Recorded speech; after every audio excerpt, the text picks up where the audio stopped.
Hey, I hope your day is going well.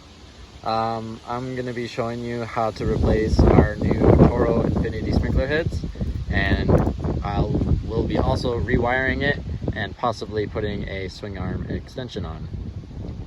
So earlier on today we had an operator not see the sprinkler head, and obviously it has been snapped off, and the wires have been ripped out, and there's a possibility that the swing joint has also been broken. So before we start anything, I'm just going to go through and show you some tools that I'll be using today. So for wiring, we'll be using a pair of pliers. This special tool is designed to take off the red casing of the wire. And then we also have a screwdriver and also some wire strippers.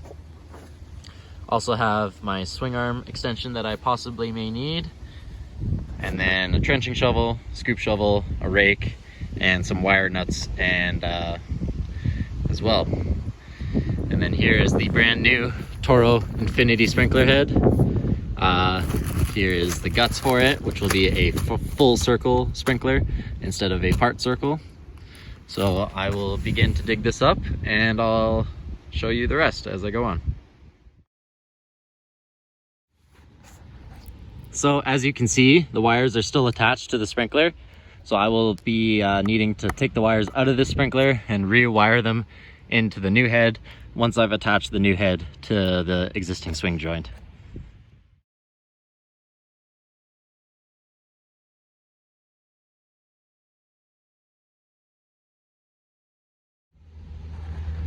So as I suspected, since I knew the sprinkler was knocked off completely with the operator, I had a feeling that the swing joint was going to be broken. As you can see, it has been broken. So this is when the swing joint extension will come into play. So now that I have the swing joint extension installed and in place, the sprinkler can be ready to be put on. But first things first is, well, I will need to wire these wires into the sprinkler head and into the decoder. I will show you how to do that in the next video. So I'm just about ready to wire the head in. I got all the wires stripped, both the decoder and the ground wires. And really quick, I'm just going to show you what the inside of the Toro Infinity sprinkler looks like. So this compartment here is where your guts will sit, and then here is the actual individual decoder itself. And for us at our golf course, this barcode right here allows us to have individual head-to-head control from either our cell phones, our iPads, or our laptops. So you can think of this as basically a barcode for this exact sprinkler, so we know that it's exactly this one. So I'll be feeding the wires from up inside of this hole through, and we'll be attaching the white to white and the black to black. So each white will have a triple, and the blacks will also be a triple, and then that gets wired directly into the solenoid. So I'll go ahead and wire those, and I'll see you in the next video.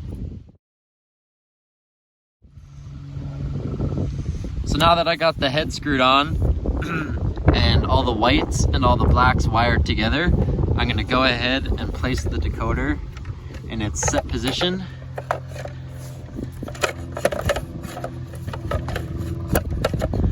Click into place, and then once that's in, I'll go ahead and screw on the wire nuts and the DBYs, and then I'll start backfilling. So this is what it will look like right before I put the lid on it. You can see the decoder is in place, both DBYs are tugged in with the solenoid, and now we can put the sprinkler cap on. The really nice thing about these new sprinkler heads is that if something is wrong electrically with the sprinkler, it does not require us to dig up the sprinkler. All we have to do is unscrew these 3 little holes, and the lid pops right off, and everything we need is on the inside of the sprinkler. So I'm going to go ahead and screw the sprinkler on and begin to start leveling the head.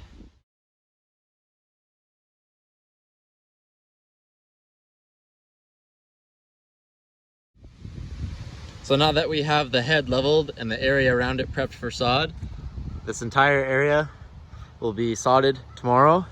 And this is the very last sodding of our entire reno of this year. And man, oh man, am I glad to see this grass go down. I hope you have a wonderful rest of your day, and thanks for watching. Cheers.